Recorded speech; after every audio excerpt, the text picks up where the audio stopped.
avec vous sur Sud Radio jusqu'à midi pour commenter l'actualité avec aujourd'hui Manon Laporte. Bonjour, vous êtes chef de file dans le 7e arrondissement pour Cédric Villani au municipal. Patrick Mignon, vous êtes membre du PCD, c'est-à-dire le Parti chrétien-démocrate. Vous étiez commandant de bord. Pierre Jacquemin, rédacteur en chef de la revue Regard. Et votre dernier livre, Ils ont tué la gauche, aux éditions Fayard. Et Frédéric Dabi, directeur général adjoint de l'IFOP. Bonjour à vous, merci d'être là. On va revenir tout de même sur ce climat de violence et de haine, comme le dénonce Nicolas Sarkozy.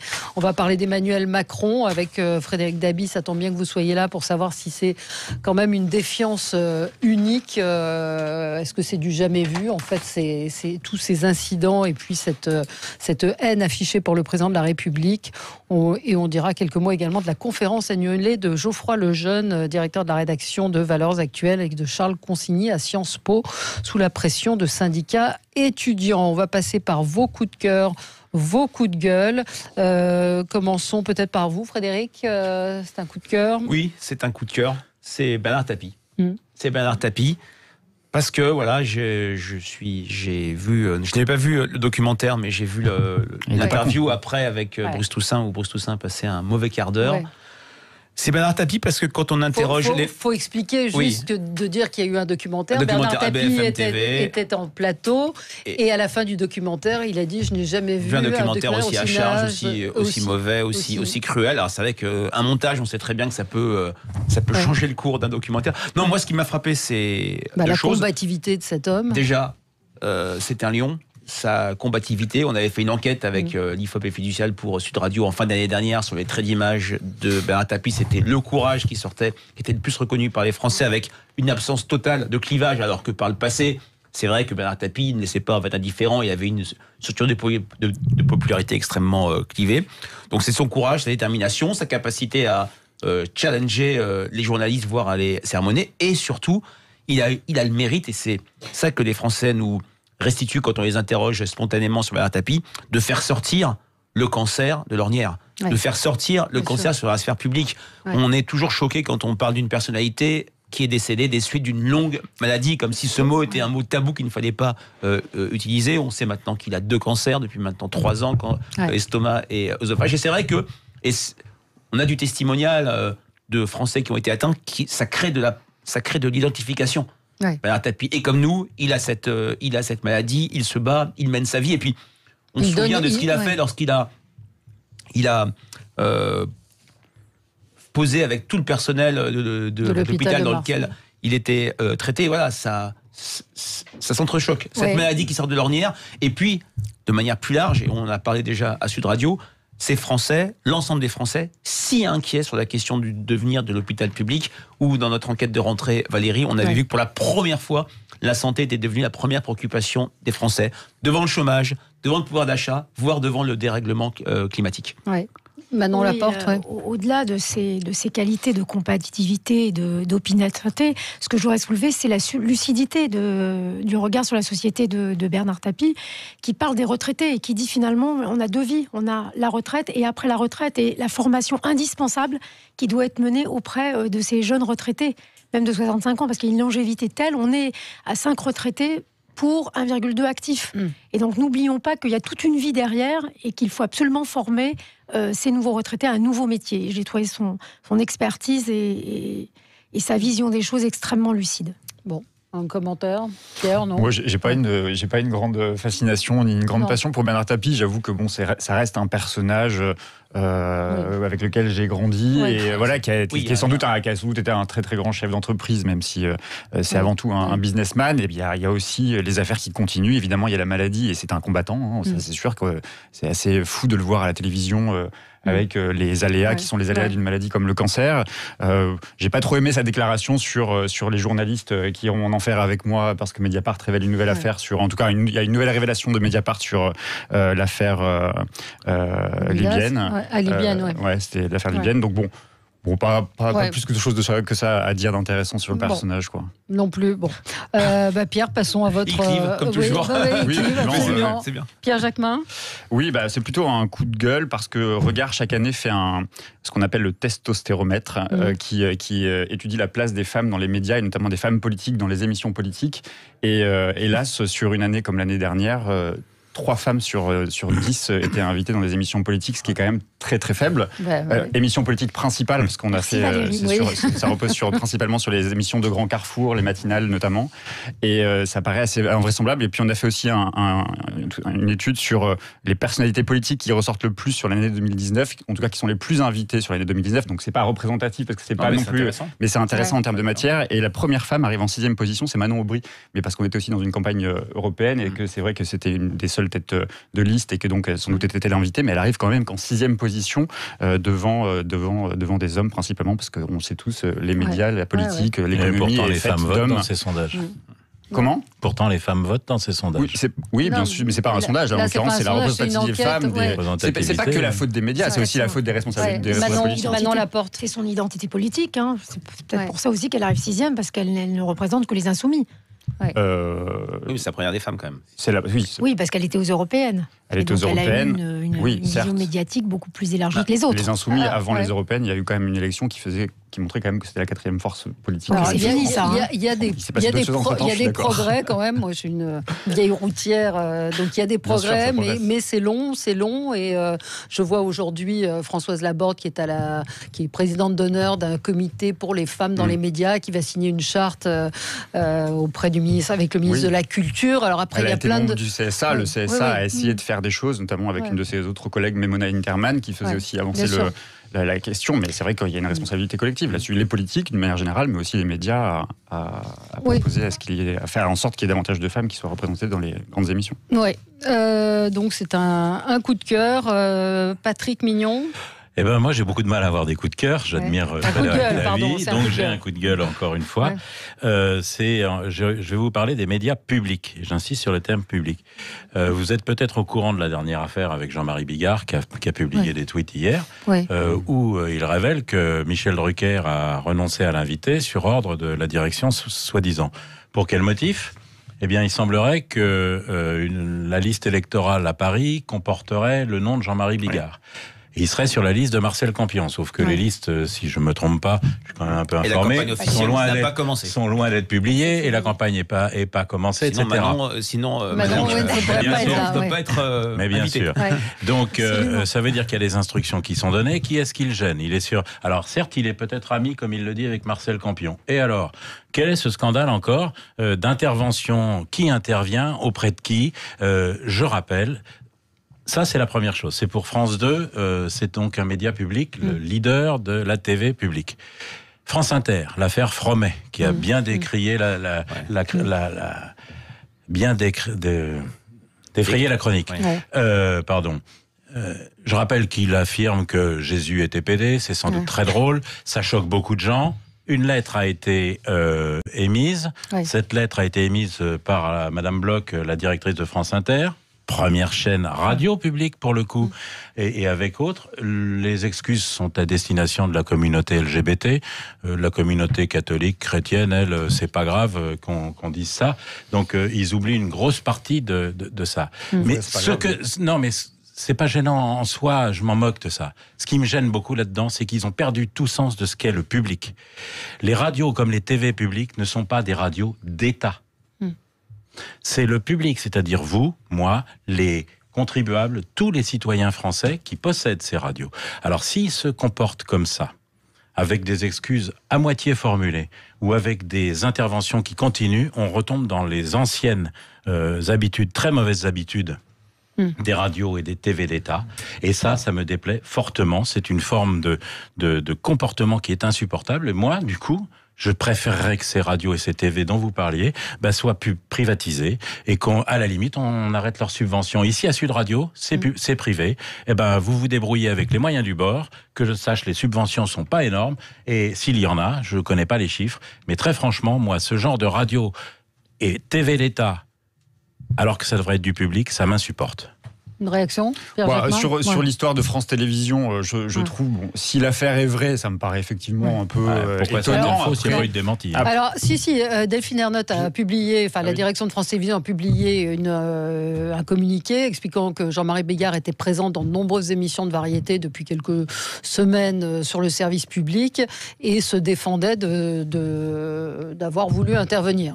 Il y a eu un communiqué officiel et c'est vrai qu'il a été, ces sketchs ont été diffusés dans certaines émissions. C'est-à-dire que on connaît maintenant un tout petit peu le personnage Jean-Marie Bigard. On voit bien ses coups de gueule là qui fait maintenant autofilmer sur son compte Twitter pour dire à peu près tout et n'importe quoi. Sauf que c'est pas un personnage qui est quand même non plus censuré des médias. Il le dit lui-même, il a fait des dizaines et des dizaines, voire des centaines d'émissions en 30 ans avec Michel Drucker sur le service public. Je vois mal la présidente de France Télévisions intervenir pour annuler la participation de Jean-Marie Bigard sur sa chaîne. Donc dès qu'il est question de faire parler de lui, et en plus de ça, il fait un petit coup de com. Et en plus ça, il fait un petit coup de com. J'en sais rien, mais bon, en tout cas, je note que ça aura suscité la communication autour de son candidat, qui est évidemment Marcel Campion.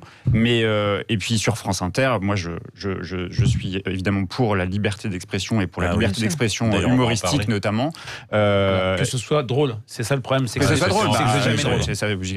Personne n'est, on est tous libres de juger le caractère drôle ou pas drôle d'un humoriste, mais France Inter est d'une diversité. Et vous parlez des publics, justement, la meilleure récompense qu'on puisse avoir, et je pense que tous les médias le souhaitent, c'est justement la reconnaissance du public. Et je pense que France Inter fait la preuve, en l'occurrence, que le public lui est reconnaissant, puisqu'il est devenu la première chaîne toute radio confondue. Mais c'est vrai que les excuses étaient un peu alambiquées de Laurence Bloch, où il n'y a pas d'excuses qui sont faites aux catholiques. Donc, mais quelles excuses les catholiques devraient vouloir? Parce qu'être homosexuel, ce serait une tare pour Jésus d'être homosexuel. Non, mais ils sont excusés, justement. Ils sont excusés auprès de la communauté LGBT en disant pardon de vous avoir offensé.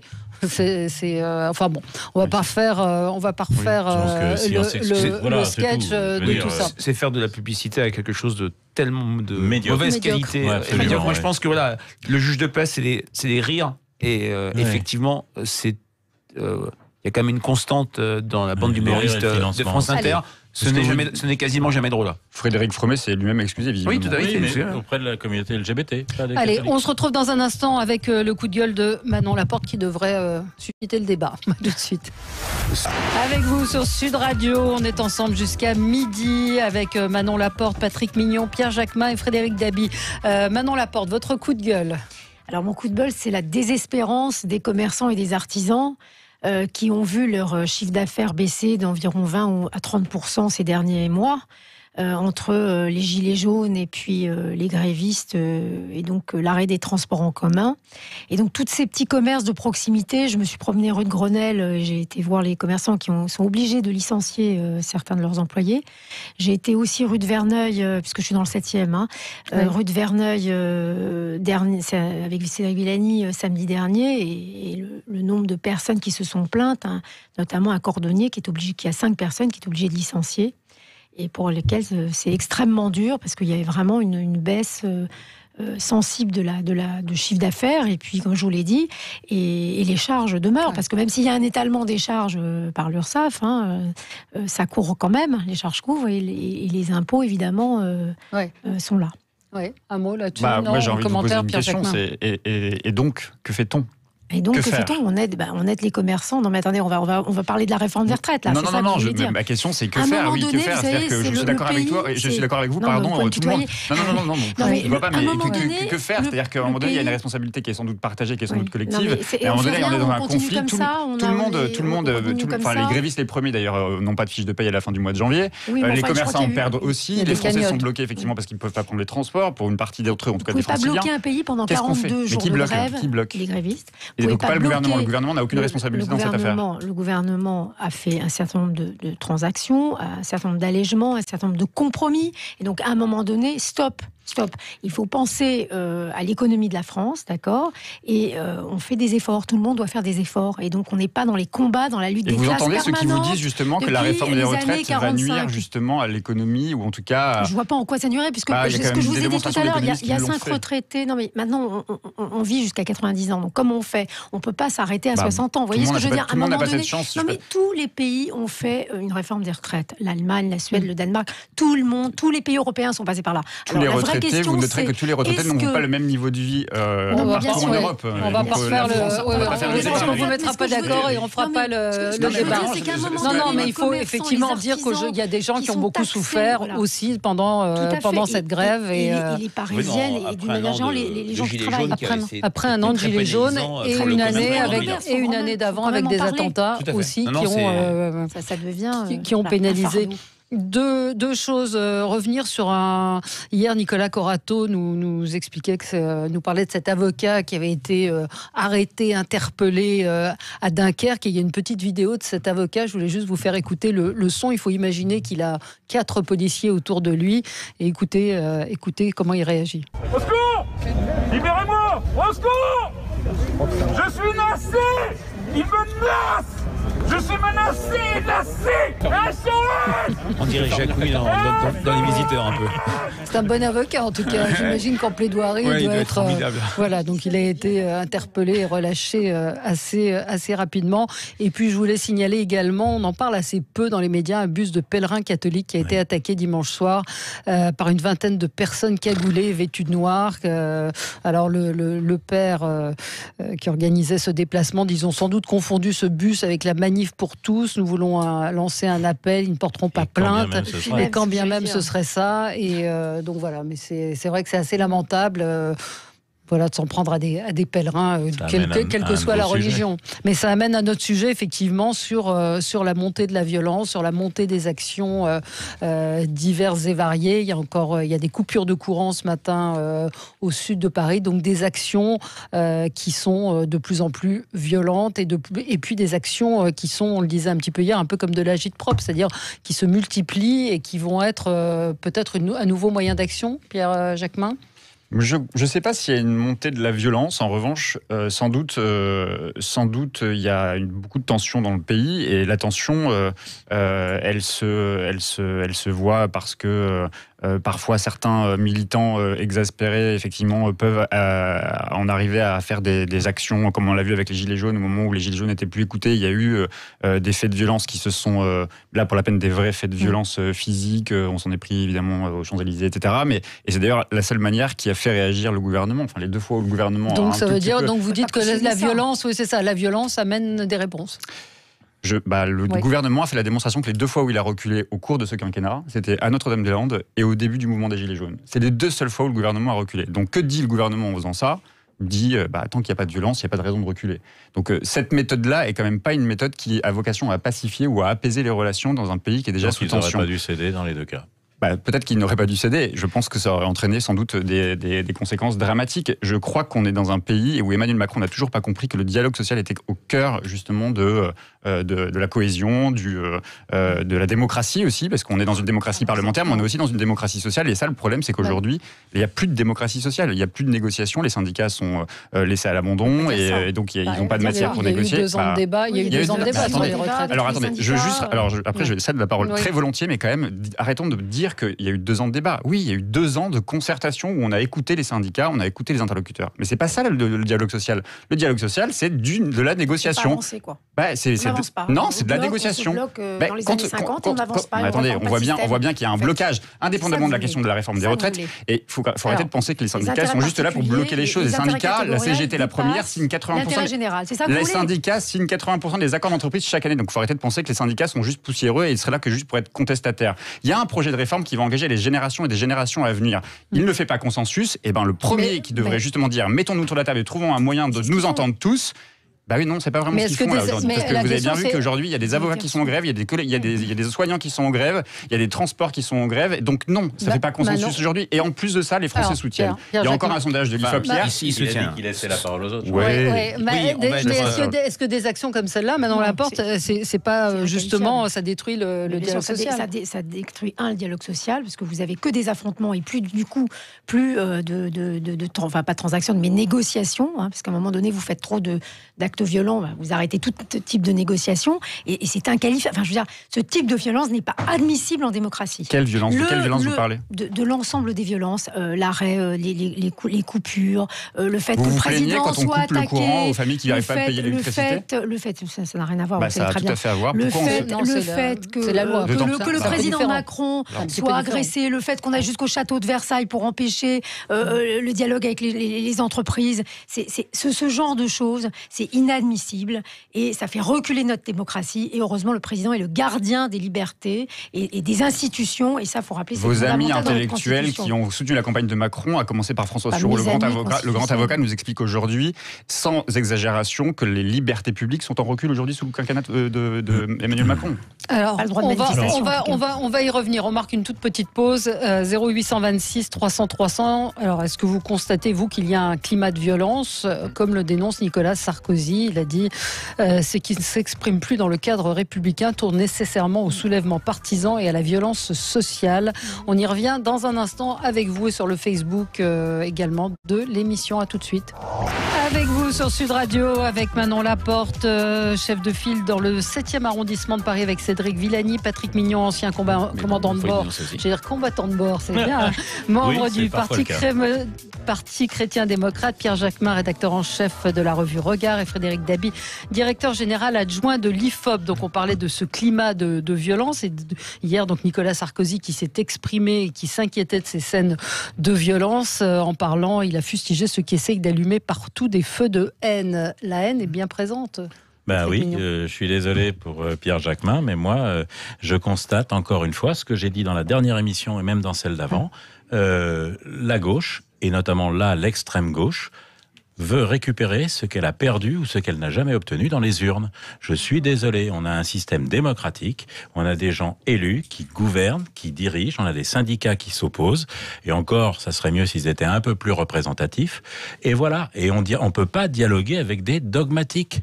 Aujourd'hui, si vous avez quelqu'un en face de vous qui vous dit c'est le retrait total ou rien, eh ben je suis désolé, c'est pas ça un dialogue. Pour moi, c'est pas un dialogue.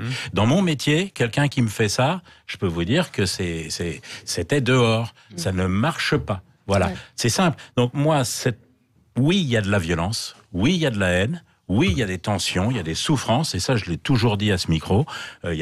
Bien sûr qu'il y a tout ça et que ça nécessite d'être revu, mais je suis navré. Vous avez mentionné Notre-Dame-des-Landes comme quelque chose, un recul. Alors ça veut dire que le gouvernement qui accepte un dialogue, qui écoute, qui finalement accepte de reculer, sur la base de ça, on va encore demander plus, on va faire encore plus de violence, on va faire encore plus. Et tous les gens qui dans le pays ne manifestent pas, qui eux ne sont pas violents, tous ceux qui espèrent un dénouement correct, on en fait quoi? Bon, ils n'ont pas droit au chapitre. Frédéric Dabi. Alors pour remonter ce que vous venez de dire, moi, j'ai en tête une enquête qu'on a faite en novembre dernier pour les 1 an du mouvement des Gilets jaunes pour Marianne sur les nouvelles manières de se faire entendre. On avait eu une question qui était est-ce que chacun des moyens suivants est un moyen efficace pour se faire entendre et faire avancer ses idées? Le vote est décidé par 80% des Français. C'est beaucoup, 80%. Mais un Français sur 5, et on est dans un pays où en 2017, au législatif, pour la première fois à un scrutin national, l'abstention a dépassé 50%. Une personne sur 5 qui dit le vote n'est pas efficace pour se faire entendre, c'est un signe de crise démocratique et de désenchantement par rapport à la capacité du politique à changer les choses. Un autre item, est-ce que casser du mobilier urbain, vandaliser est un moyen efficace? Non à 90%. Mais 10% des Français disent oui et 5% le disent certainement. Et dans ces 5%, surreprésentation de jeunes, et surreprésentation de sympathisants de la France insoumise. Je donne des faits, je constate. C'est vrai qu'il y a une montée de la violence, une certaine radicalité qui n'est pas propre aux Gilets jaunes. Ça a commencé avant. J'ai souvenir du McDo brûlé à Gare d'Austerlitz, de Viry-Châtillon, de toute une série d'événements, de la voiture des policiers place de la République, où juste à côté ils ont failli être carbonisés. Il y a Viry-Châtillon. Oui, il y a toute une série d'événements qui inquiètent une partie des Français. Maintenant, voilà, il y a aussi une responsabilité de certaines personnalités politiques venant effectivement de la gauche, je ne les juge pas, mais d'exploiter, de tirer parti de ces éléments de violence archi minoritaires, il faut le dire. Et c'est vrai que, je dirais, ontologiquement, il y a quand même une partie, et c'est venu Jean-Luc Mélenchon lui-même, de la France Insoumise qui n'a jamais accepté la non-qualification. C'est vrai que ça s'est joué à 600 000 voix près de Jean-Luc Mélenchon au second tour de l'élection présidentielle. Franchement, là, Frédéric, vous allez un peu loin quand même dans la justification, ou en tout cas l'explication, l'analyse. Vous avez le droit de ne pas être d'accord. Non, mais c'est pas que je suis pas d'accord, c'est que c'est objectif. Bon, ça reste partir de l'esprit de revanche de 2017 pour expliquer qu'aujourd'hui la gauche de la gauche, qui serait représentée par la France Insoumise, serait la pièce maîtresse des agissements violents de la rue aujourd'hui. J'ai parlé d'exploitation. J'ai pas dit d'agissement violent. J'ai pas dit non. Soyez précis, mon cher Pierre. Ça y est, on a fait le laïus sur la violence des manifestants et des mobilisations. On peut aussi maintenant parler de la violence de la police. Non, parce que c'est aussi ça le sujet. C'est-à-dire qu'à un moment donné, quand on veut un climat apaisé, on fait en sorte aussi que le service d'ordre soit un service d'ordre efficace et qu'il ne soit pas un service d'ordre au service d'une violence exercée sur les manifestants. Vous avez vu si vous avez honnêtement, je ne peux plus voir ces images. Franchement, vous les avez tous vues, on les voit tous sur les réseaux sociaux, on les voit tous à la télévision, on les entend à la radio. Quand vous voyez des images à peu près équivalentes en Chine, en Arabie Saoudite, ailleurs. D'abord, on est en France. Il me semble que le droit de manifester est un vrai droit. Je ne sais pas si vous manifestez. Je ne sais pas si vous êtes allé manifester. Je ne sais pas si. Attendez, j'ai pas fini. Je ne sais pas si vous êtes allé manifester dimanche avec sans doute vos amis de la Manif pour tous. Mais c'est un droit de manifester. Et ben moi, je suis désolé. Depuis que je suis en âge d'avoir une conscience politique, j'ai beaucoup manifesté. Et aujourd'hui, quand je manifeste, j'ai peur. Je vous dis, j'ai peur. Quand je vois un flic, j'ai peur. Quand je vois comment ils agissent avec des femmes, avec des enfants, et qui ne prennent aucun gant. Quand vous avez un préfet, comme le préfet l'allemand à Paris, qui vous explique... Non, c'est pas caricatural. Vous l'avez vu, cette vidéo où il explique qu'il n'est pas dans le camp de la femme gilet jaune. Mais à quel moment celui qui est dépositaire de l'autorité publique, qui est censé être défenseur de tous les Français et des Parisiens de manière générale, explique qu'il y a un camp contre un autre camp. Ça n'est pas ça aujourd'hui, la liberté d'exprimer une opinion ou la liberté de manifester. Et aujourd'hui, il n'y a pas les conditions ne sont pas réunies pour... Il n'y a pas les méchants d'un côté et les gentils de l'autre. Je l'ai dit de manière caricaturale, il y a de la violence, il y a de la violence. Non mais voilà. On a fait toute une introduction sur la violence des manifestants. Et là, j'évoque un tout petit peu la question des violences policières. Et vous revenez, mais quand même, vous vous rendez compte qu'il y a de la violence des manifestants. Non, mais c'est pas là. On n'a pas parlé forcément de la violence des manifestants. Moi, ce que je voulais qu'on aborde, c'était la violence. Alors, vous faisiez référence à la manifestation de dimanche. Ça tombe bien. Non. C'est très intéressant. Parce que là, en termes de violence, vous vous rendez compte de la violence que ça renvoie chez les familles. D'abord les chiffres. C'est ça. Transformer la dialectique sur la violence, ça va être intéressant. La violence, elle n'est pas que physique, elle est aussi symbolique. Bien sûr. C'est moral. Mais est-ce qu'il y a eu des violences dimanche ? Ils étaient très peu nombreux déjà. Très peu nombreux. Ils étaient plus nombreux que ceux qui étaient à Paris samedi. Entre ce qui était annoncé à 26 000 et les chiffres, on a l'impression que sur 48 000, il y avait près de 100 000 personnes. Mais ça a toujours été la guéguerre des chiffres, peu importe, on s'en fout de ça. Vous avez vu des vitrines cassées, des voitures brûlées, des poubelles incendiées, des choses comme ça lors de ces deux manifestations, les deux dernières ? Moi, la dernière, j'y étais pas en plus, pour répondre à votre question, parce que j'étais pris par ailleurs. J'ai pas vu non plus la police être agressive vis-à-vis des manifestants. C'est ça, les manifestants cassent parce que la police... Mais pardon, mais la violence appelle la violence. Quand vous êtes face à un policier qui vous menace physiquement... Qui menace, il est là pour le maintien de l'ordre public, vous plaisantez. Et le droit de la sécurité, je suis bien que Stop. Attendez, il faudrait que tout le monde puisse s'exprimer. Maintenant, la porte. C'est pas une question de conviction, là. C'est vraiment une question de maintien de l'ordre. Et aujourd'hui, les policiers qui sont mobilisés, ils ne sont pas formés pour le maintien de l'ordre. Pierre, on l'a longuement évoqué ce sujet hier. Est-ce que vous avez fait un sondage sur le sujet, Frédéric Dabi, sur la perception de la police par la population française ? Il y en a un tout dernier qui sortira demain, donc je ne peux pas malheureusement en parler. Non, grosso modo. L'embargo, comme on a respecté l'embargo sur le sondage de Sud Radio pour le JDD de Paris. Non, moi, ce que je constate, je ne vais pas rentrer dans ce débat. Mais vous avez posé cette question à la population ? On a des données historiques sur la cote de popularité, la cote de sympathie des forces de l'ordre. Il y a toujours une cote d'opinion extrêmement positive, avec un dégradé ou des nuances entre d'abord les forces armées, les soldats, puis les gendarmes, puis la police. Il y a un avant et un après 2015 qui reste présent à l'esprit, c'est-à-dire Charlie d'Hypercacher et puis les attentats du 13 novembre. C'est vrai que l'image de la police est beaucoup plus clivée parce qu'il y a eu une succession... Alors, je ne parlerai pas de violence policière, mais d'actes de violence mettant en question des policiers. Et ce clivage est très souvent générationnel. Surtout les plus jeunes par rapport aux plus anciens. Je ne peux pas en dire plus en attendant la sortie de ce sondage. Bon. Mais en tout cas, les Français ont globalement une confiance très forte des forces de police, mais notent et ont bien en tête, restituent les événements qui relèvent de violence ou de polémiques avec des policiers. Marie est en ligne avec nous. Bonjour Marie, vous nous appelez de Paris, on vous écoute. Bonjour Valérie, bonjour à vos intervenants. Bonjour. Alors oui, la violence est là, mais comment dire, elle a été signalée par Monsieur Sarkozy d'une façon positive. En posant la chose, en disant voilà, oui, il y a une violence qui est là, mais c'est quelques individus, quoi. C'est combien de pourcentage? Ça représente pas la France, ça représente pas tous les Français. Nous, on est artisans. Est-ce qu'on va casser la figure à Martinez? Est-ce qu'on va casser la figure à ceux qui manifestent? Non, on subit. Alors parce que ces gens, on leur a pas donné raison, alors il faut qu'ils cassent, alors il faut qu'ils éteignent la lumière. Alors bon, et Ségolène Royal, Madame Ségolène Royal, elle a bon bec de venir dire c'est une violence inouïe. Ah ben oui, elle s'est couchée devant les bonnets rouges. Et qui c'est qui a subi les portiques? Eh ben c'est nous. C'est nous qui payons les impôts. Donc vous savez, il y a certains politiques qui feraient mieux de se taire. Qui c'est qui a condamné la violence ce week-end? Et je suis pas du tout le péniste et pas du tout pour ce parti. Eh bien c'est Marine Le Pen. Qui c'est qui attise le feu en permanence? C'est nos représentants politiques. Oh bah oui, il a condamné, mais avec quelque chose derrière. Non, monsieur, quand on condamne. Et on n'empêche pas les gens de travailler, je suis désolée. À Rungis, c'est des produits périssables, on condamne pas. Parce qu'il y en a marre dans ce pays aussi. Nous aussi, on paye des impôts. Nous aussi, on est là pour travailler. On nous empêche de travailler.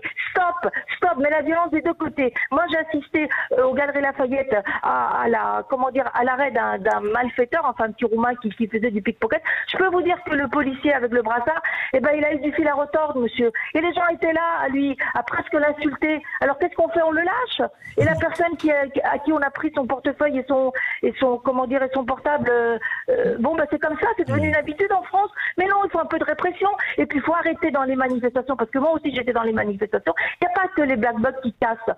Il y avait aussi des gens avec les gilets jaunes. Alors on n'est pas content, on casse, mais c'est pas une solution, monsieur. On peut pas laisser dire ça. Et là, vous avez, excusez-moi Valérie, j'ai pas retenu le nom, mais un des deux intervenants qui dit, mais non, monsieur, il faut condamner la violence. On est dans un pays de droit. La violence ne devrait pas exister ni d'un côté ni de l'autre. On s'exprime, mais on peut pas cautionner ça. On va finir par une guerre civile, c'est pas possible autrement.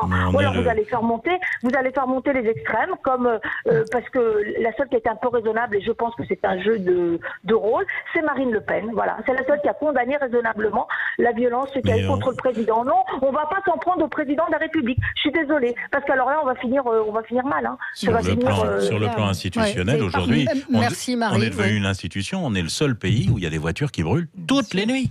Toutes les nuits en France, il y a des bagnoles qui brûlent. Il faudrait demander à Frédéric Davis, il a les chiffres. Moi, je suis étonné. J'ai voyagé dans de nombreux pays dans le monde. Sympathique et pas sympathique. Patrick Mignon. Je peux vous dire qu'il n'y a pas de voiture qui brûle comme ça pour s'amuser. Qu'est-ce que c'est que ce genre de comportement? Et alors il faudrait laisser faire, il faudrait laisser éteindre. On allume une poubelle pour attirer les pompiers, lesquels pompiers se font caillasser par des frigos, balancer des immeubles. C'est n'importe quoi. Manon Laporte voulait réagir à ce que disait Marie. Je suis d'accord avec vous. Il faut respecter les institutions. Un président a été élu pour un programme, et donc on respecte le président de la République, on respecte les institutions, et on n'a pas à les casillasser les services de l'ordre ou tout type d'institution parce qu'on n'est pas d'accord. C'est ça la démocratie. Il est sorti des urnes, il ne s'est pas imposé comme dictateur. Donc quand on dit Macron démission, non. Un président de la République, il fait son mandat de 5 ans, et à ce moment-là, on ne le réélit pas. Et en contrepartie, Pierre Jacquemin, s'il y a des violences, et il y en a, et elles sont d'autant plus avérées grâce aux moyens modernes de prise d'image ou de son, sauf quand ça délire avec l'avocat que vous avez passé la bande son tout à l'heure. Quand il y a ce genre de choses, on l'utilise, et il y a effectivement des sanctions qui seront prononcées. Et il y aura des sanctions, il y a une justice qui va le faire. Absolument. Les sanctions, le problème, c'est qu'on voit bien que justement les enquêtes de l'IGPN, elles tardent à arriver. Il y a une dernière... Demandez aux gens, aux policiers qui ont perdu leur job. Une personne qui a perdu son œil, il y a eu gain de cause 8 ans après l'intervention de la police. Ce que je veux dire, c'est que Alors évidemment, j'apprécie pas du tout la perte de l'œil de Jérôme Rodriguez. Jérôme Rodriguez. J'apprécie pas du tout les mains arrachées de gens qui ramassaient les grenades. Le problème, c'est que c'est plus marginal aujourd'hui. Vous avez bien vu l'enquête de Jérôme manifestants. Mais je suis d'accord. Je suis d'accord. Il y a parfois, et je me suis exprimé à cette antenne sur les fameux LBD, lanceurs de balles de défense. Or aujourd'hui, il semblerait que cette arme soit utilisée non plus en défense pour désencercler les gens, ça soit utilisé en moyen d'attaque, en moyen de maniement, de maintien. Mais et je suis pas spécialiste, je suis pas policier et j'ai pas fait de maintien de l'ordre. Mais moi, je connais des gens qui ont été commandants de CRS. Qui est un gars qui est maintenant en retraite, il m'a expliqué comment ça se passe. C'est pas aussi simple que ça. L'État détient par sa police et par son gendarme. On a abandonné les armes dans la rue pour les citoyens lambda au profit d'une force d'État qui détient la violence légitime et parfois injuste de l'État. Eh ben, je suis désolé, il faut l'accepter. On est dans un pays de droit, comme dit madame. On n'est pas dans un pays en révolution permanente. Allez, on revient sur ce sujet dans un instant. 0826 300 300. On verra avec vous, Frédéric Dabi. Sur Macron, est-ce que c'est vraiment le président le plus détesté et est-ce que ce qu'il subit aujourd'hui n'a pas été, est unique et n'a pas été vu par le passé? On y revient dans un instant. 0826 300 300 avec vous sur Sud Radio. Avec vous sur Sud Radio, de retour dans le studio avec Manon Laporte, Patrick Mignon, Pierre Jacquemin et Frédéric Dabi. Alors on a Catherine de Neuilly qui voulait réagir et je vous donne la parole après Frédéric Dabi. Catherine, bonjour. Oui, bonjour. Écoutez, je vous appelle parce que moi je suis horrifiée parce que je n'ai jamais connu mon pays dans ce climat de tension. Et je pense vraiment, sincèrement, que Monsieur Macron n'est véritablement pas, est complètement, responsable de ce qui se passe. Parce que de par son arrogance, de par son mépris, de par cet orgueil épouvantable, je pense que cet homme est véritablement détesté. C'est sa personnalité qui n'est pas aimée des Français. Et je suis convaincue qu'en fait, il ne se rend absolument pas compte. Notre pays a besoin de se rassembler, a besoin d'apaisement. Oui. Et je pense que le prochain président ou la prochaine présidente devra véritablement apaiser ce pays qui en a véritablement besoin. Et je ne pense pas que c'est avec un président qui a simplement une vision économique du pays que les choses puissent s'arranger. Et je pense que M. Macron, en l'occurrence, ne fonctionne que comme ça, que par l'économie. Cet homme n'est pas proche des gens. Et je crois que c'est véritablement en partie à cause de lui que notre pays est torturé et heurté. J'en suis absolument convaincue. Alors, je ne sais pas ce que Frédéric Dabi, ça nous amène justement à cette analyse que vous faites. Le témoignage de madame est extrêmement intéressant. Il reflète ce que l'on voit beaucoup dans les enquêtes. Pour essayer de répondre à votre question. Est-ce que c'est le président le plus haï? L'indicateur, c'est est-ce que c'est le président le plus impopulaire? Et vous savez que l'IFOP et le JDD, on a le plus ancien baromètre de la 5e. Est-ce que c'est le plus impopulaire? La réponse est non. Il est plus populaire que l'était François Hollande à la même époque. Il est plus populaire que l'a été le Jacques Chirac de son second mandat et du début du premier mandat. Le Nicolas Sarkozy de 2010-2011. C'est un président qui est impopulaire. Sur les enquêtes, il a entre 33 et 38% de bonnes opinions, satisfaction, confiance. C'est un socle relativement élevé, même s'il est structurellement impopulaire. Quand on s'intéresse aux raisons spontanées évoquées par les Français pour se déclarer mécontents d'Emmanuel Macron, la plupart du temps, sont des raisons que je qualifierais peut-être pas de rationnelles, mais liées à son action. C'est-à-dire, il n'y a pas de résultat, la situation du pays ne s'améliore pas, la question de la réforme des retraites est extrêmement structurante, la question des réformes qui ne profiteraient qu'aux premiers de cordée, etc. La politique qui n'est pas juste, c'est un des actes lourds des critiques vis-à-vis d'Emmanuel Macron. Mais également, il y a des raisons qui tournent autour de la personnalité d'Emmanuel Macron. Et depuis le début du mandat, c'était monté très fortement pendant les Gilets jaunes. Ça revient de manière très forte. Il y a une sorte de cocktail de mépris, d'arrogance et de sentiment, de déconnexion par rapport à la réalité du pays. Il faut être honnête et avoir un peu la mémoire, une mémoire pas un peu courte. plus Nicolas Sarkozy, longue, il y a une dizaine d'années, notamment au moment du discours de Grenoble, au moment de la réforme des retraites de François Fillon, il y avait vraiment un rejet épidermique, mais qui était peut-être politique, qui était plus clivé sur... C'est ça, quelle différence plus indexé sur le clivage gauche-droite. Ce rejet. Là, je vois beaucoup d'enquêtes qualitatives. On a quelque chose qui relève, alors le terme n'est pas bon, non pas de la jalousie, mais de l'envie, c'est-à-dire la délégitimation d'une personne qui a été élue président à 40 ans, 39 ans et demi, donc il ne connaît pas vraiment le pays, l'ancien en fait banquier, quelqu'un qui était inconnu des Français 3 ans avant. Donc quand même, les critiques liées à son action sont plus nombreuses, plus structurées quantitativement que les critiques liées à sa personnalité. Mais c'est vrai qu'un rejet épidermique, voire un registre parfois irrationnel, monte dans le pays, mais il n'est pas majeur. Oui, Manon Laporte, Oui, je voulais simplement dire que je me rappelle de ce qu'on disait à propos de Nicolas Sarkozy, de la violence qu'on utilisait, le monarque, et voilà. Et j'ai l'impression que les Français n'ont plus la mémoire sur la personnalité. Il est fou, il concentre tous les pouvoirs. Enfin, moi, je me rappelle, casse-toi pauvre con. Enfin, on l'a tous suivi. Est-ce qu'il y a eu il n'y a jamais eu autant de violence? Il y a les retraites, il y a les réseaux sociaux. Il y avait déjà les réseaux sociaux. Oui, mais beaucoup plus. J'ai l'impression qu'il y a une accentuation par les réseaux sociaux. Et puis parce que Nicolas Sarkozy peut-être avait une histoire politique, c'est-à-dire que ça fait longtemps qu'il était dans le milieu, il a eu des mandats locaux, il était ministre de l'Intérieur, donc peut-être qu'on s'y attendait moins. Mais il a fait l'objet de critiques extrêmement virulentes. Mais les Français, ils ont une mémoire politique à 6 mois et pas à 10 ans. Mais sur ce climat que dénonçait Marie, on l'entend tous autour de nous, sur ce climat délétère, ce climat de violence insurrectionnelle, il est là. Mais surtout, Emmanuel Macron sur la forme, a noué une relation particulière avec les Français. Quand il décide dans le grand débat de descendre dans l'arène et de parler aux Français, il est le président de la République qui va s'adresser à eux. Et comme s'il n'avait pas... Oui, bien sûr, ça, on ne va pas revenir sur ce débat-là, mais comme s'il n'y avait que lui aujourd'hui aux manettes du pouvoir et qu'il n'y avait pas de gouvernement, qu'il n'y avait pas de Premier ministre, qu'il n'y avait pas de ministre qui décidait, et que donc du coup, il est aussi cette fonction prézésidentielle très jupitérienne, on l'a suffisamment dit, et où il est le seul aujourd'hui interlocuteur. Et c'est pour ça d'ailleurs, c'est tous les présidents. Vous avez justement précisé que quand même, celui qui avait été quand même la cible des attaques au moment de la réforme des retraites, c'était quand même François Fillon. C'était pas tant Nicolas Sarkozy. Et aujourd'hui, Édouard Philippe, il est totalement mis au second plan. Donc le seul qui est le réceptacle de la colère aujourd'hui, c'est Emmanuel Macron. Et c'est aussi Emmanuel Macron parce que c'est lui qui avait pris des engagements. Et certes, il a suscité un véritable espoir au moment de l'élection présidentielle. Ça, je le reconnais très volontiers. Je pense qu'il a peut-être pas si fou que ça, parce que justement, ce qui crée la colère aujourd'hui, c'est que quand il parle de pouvoir d'achat en 2017 pendant sa campagne où il explique qu'il sera le candidat qui voudra soutenir le pouvoir d'achat des plus modestes, quand vous voyez que depuis le début du quinquennat, il baisse les APL, il gèle le point d'indice des fonctionnaires, il augmente pas le SMIC, il a allégé l'impôt sur le revenu, il décide de baisser le taux du livret A, qui est quand même l'épargne préférée des Français. Bon, tout ça participe pas quand même d'une politique qui favorise le pouvoir d'achat des Français. Il allège l'impôt sur le revenu sur les deux prochaines branches. Attendez, n'importe quoi.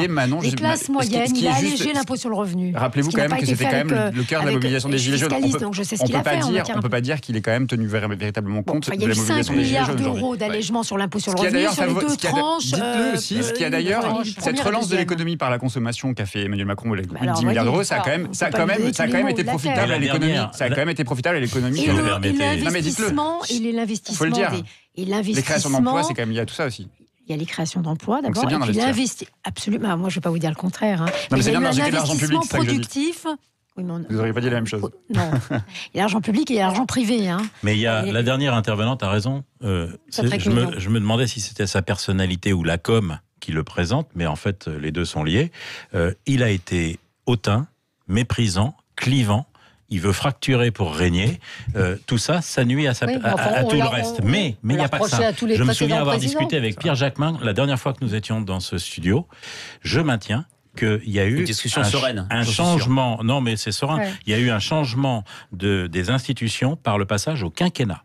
On est dans un régime parlementaire qui suppose que le président est au-dessus des partis. Or, en ayant un quinquennat et avec en plus ce que Jospin a fait, c'est-à-dire les... Avec Chirac, ils étaient bien d'accord pour le faire ensemble. Oui, mais les législatives placées juste derrière, eh bien, on a un régime quasi présidentiel avec des institutions qui ne sont pas prévues pour ça. Donc, moi, je maintiens qu'on aurait grandement intérêt pour apaiser tout ça à revenir à un septennat et un mandat unique. Comme ça, il n'y a pas de souci de réélection et ça serait largement suffisant. Et on aurait un Premier ministre avec un gouvernement, avec des députés, et tout le régime fonctionne comme la Constitution le prévoit, et ça apaiserait certainement les choses. Mais ça, c'est vrai, vous avez raison. Les Gilets jaunes l'ont mis au cœur de leur mobilisation aussi. C'est la question démocratique, c'est comment on doit repenser notre système institutionnel. Et ça, c'est véritablement une problématique sans doute qui sera au cœur de l'élection présidentielle. On n'y est pas encore, évidemment, mais même si on voit bien que les uns et les autres commencent à s'agiter sur le départ pour 2022. Mais c'est vrai que je pense que la question démocratique et la question institutionnelle sera sans doute très importante en 2022. Elle va compter, certes, mais elle comptera beaucoup moins que le pouvoir d'achat.